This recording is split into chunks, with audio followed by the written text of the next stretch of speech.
I came across something today that I think every renter should know, especially if you or someone in your home has a disability.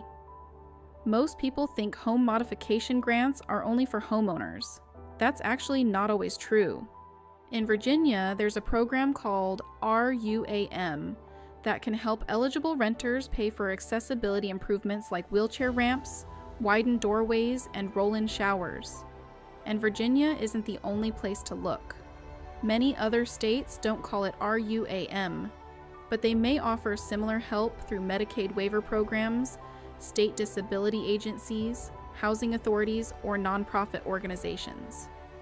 The important thing to remember is this: the funding follows the person's disability-related need, not the apartment itself. That means these programs are usually designed to pay for medically necessary accessibility modifications, not general repairs like fixing a leaking roof, replacing old flooring, or repairing broken plumbing. So if you rent, don't stop at a Google search. Call your state's housing agency, Medicaid office, or Disability Services office, and ask one question: what accessibility modification programs are available for renters in my state? You may discover help you never knew existed. In the next video, I'll show you exactly where to look in your own state.